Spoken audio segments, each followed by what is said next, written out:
Y'all cue the Democrat freakout, the meltdown. The civil war that I've been telling you about forever is now expanding into Texas. And we're going to do a lot of these videos because it turns out, just like we talked about, the progressive Jasmine Crockett is beating the moderate establishment Democrat, even though she's being outspent 19-1. This is amazing. You guys are going to love every second of this one because you know how this is going to go in the general. Of course, hit that like button, subscribe to the channel, turn the notification bell on. If you want to cut through the propaganda like Bugs Bunny in the fog of one of those old cartoons, this is the place to be. 100% clickbait free and here to further the agenda of this nation to the next generation. All right, people, listen. I cannot wait to hear what you guys think about this one because this has been like watching a train wreck coming forever, and it's only getting better the closer to election day it comes.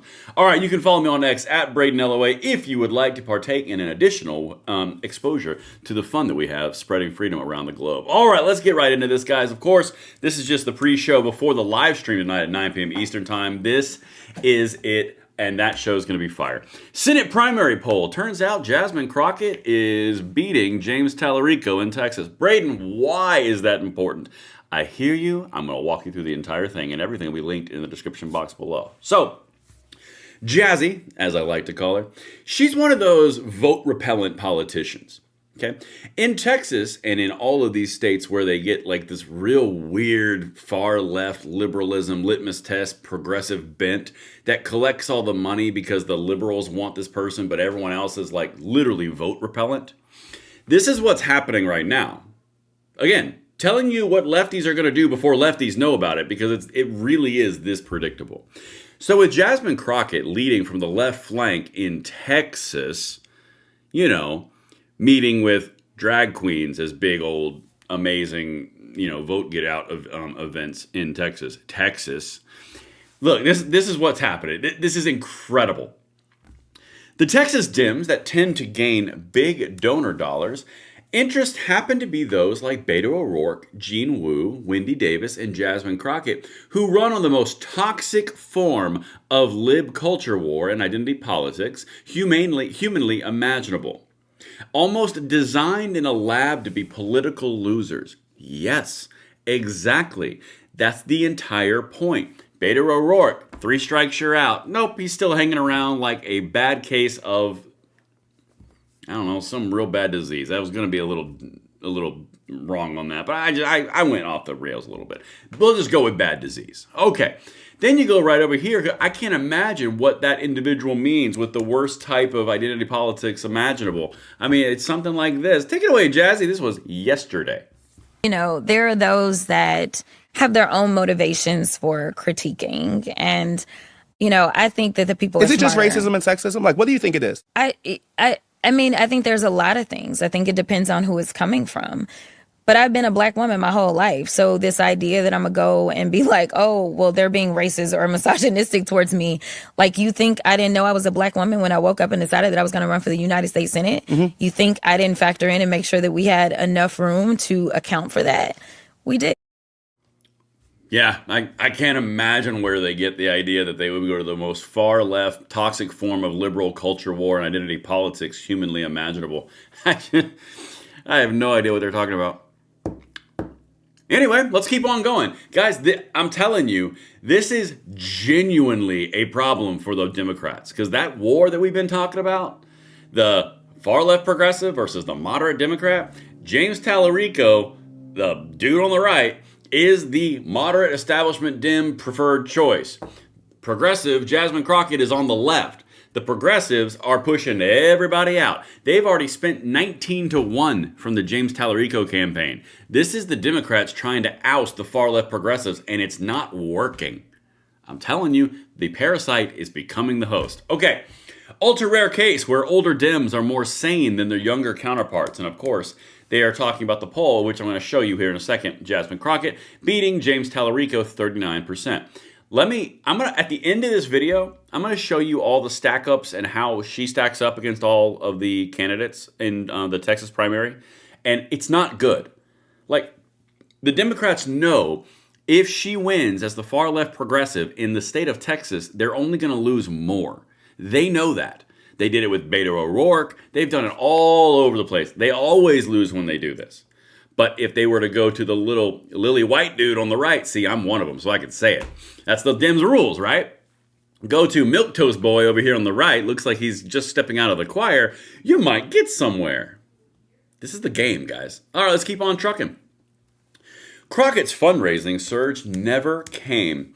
She has been outspent roughly 19 to 1 on ads, and some Dems talking with her campaign aren't sure who exactly is running it on the Congresswoman's unconventional campaign in Texas and how it's making allies anxious. See how this works? She starts winning from the progressive flank of the Democrat Party, and now all of a sudden the allies are getting nervous. See that? Okay, let me show you a few things from that article they cited, because it's all about Jazzy.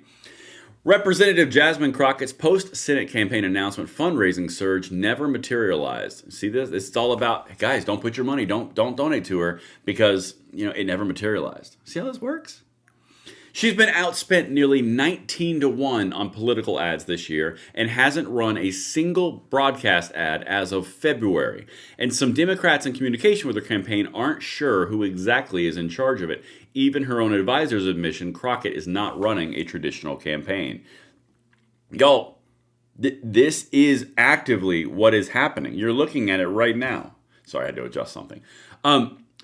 I could go through all of these points, but honestly, you get the idea. I don't really want to go through all of them. It gets reinforced in these things that I'm showing you, right? She's not running a traditional campaign. The Democrats are saying, oh, she's outspent 19 to 1. These are all underlying cues to hint, hint, wink, wink, nod, nod, don't give her money. That's the entire point. And this is what people are doing on the Democrat side. This is the reality on the ground that they don't want you to show, don't want to show you and don't want you to see. The minute she wins the primary, we've got to focus on Maine, North Carolina, and Alaska instead. Here's the thing. There's a bunch in this little tweet because they're talking about her winning this race, okay?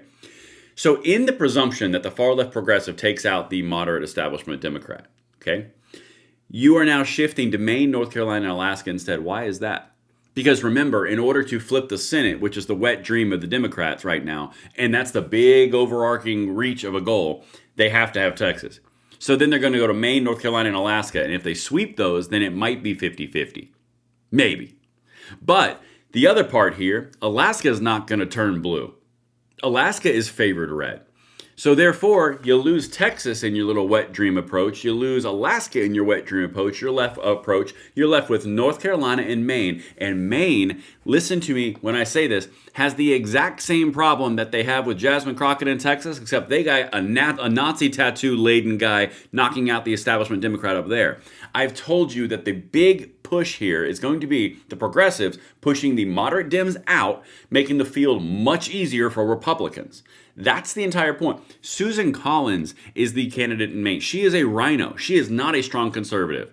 However, when you put her up against Janet Mills, the typical Democrat governor, she's in trouble. When you put her up against the progressive far-left guy with Nazi tattoos on his chest, socialist trainer, Antifa trainer, the ads write themselves and millions upon millions of dollars in advantage of spending, they're going to do the same thing. So take Maine off the field. So then you get with a flip of 1 of North Carolina's. Congratulations. Now it's 53.